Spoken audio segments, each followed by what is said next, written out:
Olá, seja bem-vindo a mais uma revisão da lição dos jovens. Hoje é domingo, 5 de outubro de 2025.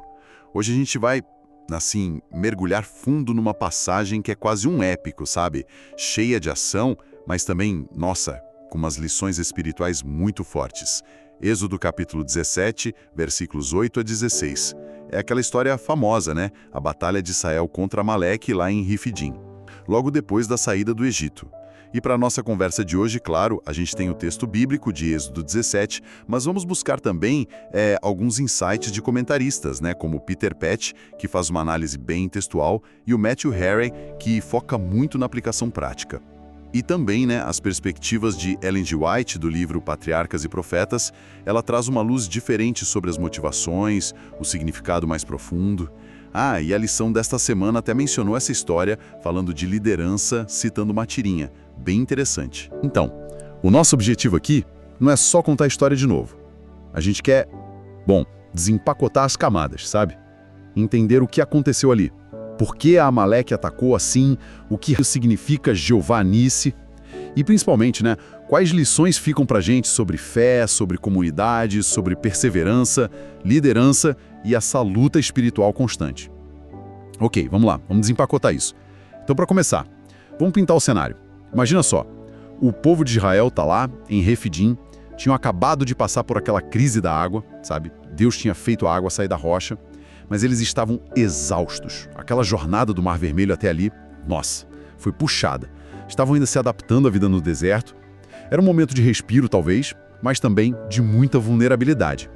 E é aí, bem aí, que o inimigo aparece. De repente, no relato. Como o Peter Pett ponta, não tem aviso, nada. O texto só diz que eles vieram e pelejaram contra Israel em Refidim. Ponto. E o jeito que eles atacam é crucial. Tanto a Bíblia quanto Ellen White destacam isso. Lá em Deuteronômio 25, quando Moisés relembra o evento, ele diz que Amaleque te atacou no caminho e derrubou na tua retaguarda todos os fracos que iam após ti, estando tu cansado e afadigado. Nossa, quer dizer, eles não foram para cima dos soldados da linha de frente. Não. Foram nos mais fracos. Nos que estavam ficando para trás, exaustos. Isso já diz muito, né? Poxa, é uma imagem de covardia mesmo, atacar quem já está lutando para se manter de pé. Com certeza. E Ellen White, lá em Patriarcas e Profetas, ela vai mais fundo na motivação por trás disso. Ela argumenta que não foi um ataque por acaso ou só por território. Os amalequitas, descendentes de Esaú, moravam ali perto. Eles com certeza ouviram falar do que Deus fez no Egito, no Mar Vermelho. Segundo ela, eles sabiam do poder de Deus, mas escolheram se opor, por ódio mesmo, por rebelião. Atacar os vulneráveis nesse contexto não era só uma tática cruel, era uma afronta direta a Deus, que estava cuidando daquele povo cansado. Ela vê isso como algo muito grave aos olhos de Deus. Entendi. Então foi tipo uma oposição consciente ao plano de Deus usando de covardia. E aí, diante dessa agressão, Israel teve que reagir rápido. E Moisés age, Ele chama Josué. E é interessante, Primeira vez que Josué aparece aqui no Êxodo, já num papel de liderança militar e diz: escolhe uns homens pra gente e sai pra lutar contra Amaleque. Amanhã eu vou estar lá no topo do monte com a vara de Deus na minha mão. Uma estratégia dupla, então.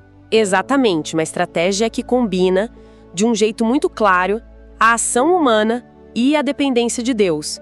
O Matthew Henry observa bem essa dinâmica. A vitória ia depender das duas coisas acontecendo ao mesmo tempo, sabe? Lá no vale, Josué e os homens lutando com coragem, com esforço físico. E lá no monte, Moisés, com a liderança espiritual, intercedendo. Aquela vara de Deus na mão dele é um símbolo forte. A mesma vara das pragas, de abrir o mar. Essa mesma. Não era mágica, claro, mas representava a autoridade que Deus deu a ele. Ali no monte ela simbolizava a intercessão ativa de Moisés e que Israel dependia totalmente do poder de Deus para vencer. A batalha era física, mas a força vinha do espiritual e precisava ser acessada o tempo todo. E aí a história fica, visualmente muito poderosa, O texto diz que quando Moisés levantava a mão, Israel ganhava. Quando ele abaixava a mão, Amaleque prevalecia. É quase um placar espiritual ali. Mas isso mostra uma coisa bem humana também, não mostra? O grande líder Moisés, ficando cansado, os braços pesando. Precisamente. É uma demonstração muito viva da necessidade de perseverar na fé, na oração, mas ao mesmo tempo reconhece a nossa limitação humana. Moisés, apesar de tudo, era um homem, já idoso. Ficar com os braços para cima por horas é exaustivo. Isso ensina que até os líderes mais fortes têm limites. Sabe, ninguém consegue segurar a barra espiritual sozinho o tempo todo. A fé precisa ser constante, mas a nossa força humana, ela acaba. E o que acontece depois é, para mim, uma das imagens mais bonitas de comunidade na Bíblia. Arão e Ur entram em cena. Sim. E a solução para o cansaço de Moisés não é um milagre que deixa ele super forte. Vem da ação prática, solidária da comunidade. Arão, o irmão dele, e Ur, que muitos dizem ser o cunhado, o marido de Miriam, eles percebem o que está acontecendo. Eles não ficam só olhando, tipo, força Moisés. Não, eles agem. Pegam uma pedra para ele sentar, olha o cuidado, e aí ficam um de cada lado, literalmente segurando os braços de Moisés, para cima até o pôr do sol. Que demais isso! Quer dizer, a vitória dependia dos braços erguidos, mas Moisés dependia da ajuda de Arão e Ur para manter os braços erguidos. Isso muda tudo sobre liderança, sobre comunidade. Muda completamente. O fascinante aqui, e que tanto a Ellen White quanto o Matthew Henry ressaltam, é essa lição da interdependência na obra de Deus. Não era só a fé de Moisés lá no monte, nem só a bravura de Josué lá no vale. Era a combinação. A intercessão perseverante do Moisés, que só foi possível por causa do apoio do Arão e do Ur, junto com a ação obediente e corajosa do Josué e dos homens dele. Sacou? Faz todo sentido. A vitória foi fruto dessa cooperação. Divino e humano.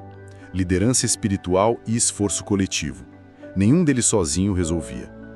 É um modelo muito forte de como a comunidade de fé deve funcionar.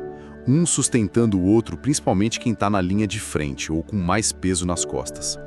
Com essa imagem forte de cooperação, o resultado da batalha fica claro. Com os braços de Moisés firmes lá em cima, graças a Arão e Ur, Israel vira o jogo.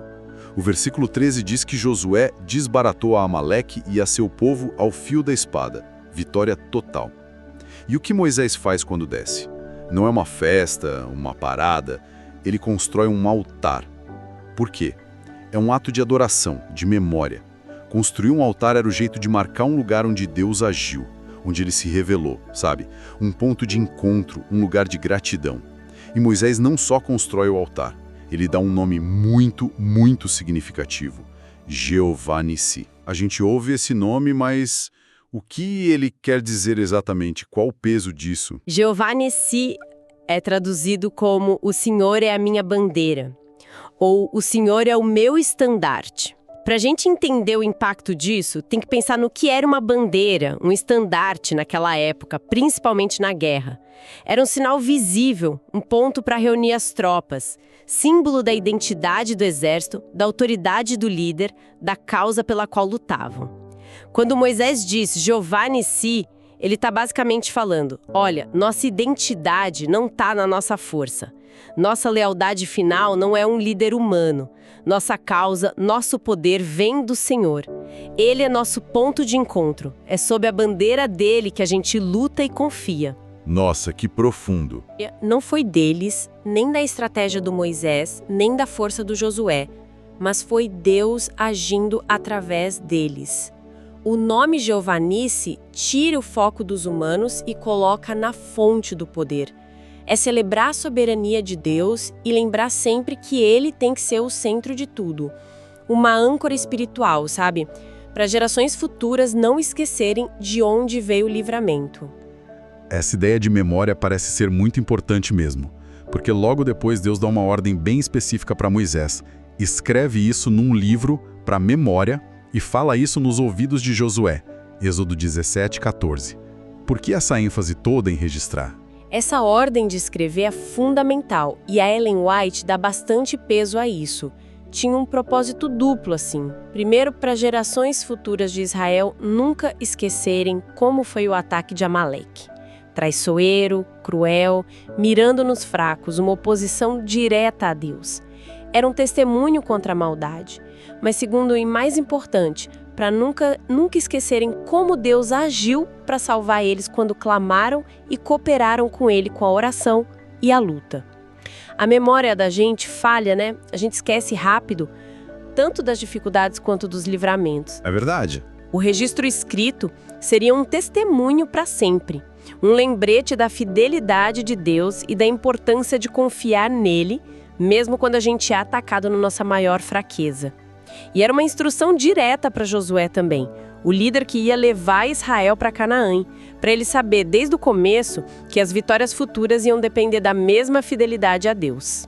Faz sentido. A escrita como uma âncora mesmo. Mas junto com essa ordem de registrar, vem uma declaração de Deus que soa bem dura. Deus diz que vai riscar totalmente a memória de Amaleque debaixo dos céus e declara: haverá guerra do Senhor contra Amaleque de geração em geração. Isso é forte. Como a gente entende essa linguagem de apagar, de guerra para sempre? É sem dúvida uma linguagem forte. A promessa de riscar a memória de Amaleque tem que ser vista no contexto da gravidade do pecado deles. Como a gente viu, não foi só uma briga de tribos. Foi um ataque direto, consciente, contra Deus e o plano dele, atacando o povo dele na vulnerabilidade. A dureza do julgamento reflete a dureza da ofensa, uma rebelião que não se arrepende e uma crueldade extrema contra quem não podia se defender. Representa a justiça final de Deus contra o mal que insiste. Ok, faz sentido nesse contexto. E quanto à guerra de geração em geração, muitos comentaristas, incluindo os que a gente está usando, veem Amaleque aqui como algo maior que só aquela nação histórica. Amaleque vira um tipo, um símbolo das forças que se opõem a Deus e ao seu povo ao longo da história. Representa o pecado, o egoísmo, a rebelião. E principalmente essa mania de atacar onde a gente está mais fraco, cansado, vulnerável, os de trás. Nesse sentido, a declaração não é só sobre guerra com um povo específico, mas sobre a realidade daquele grande conflito espiritual, sabe?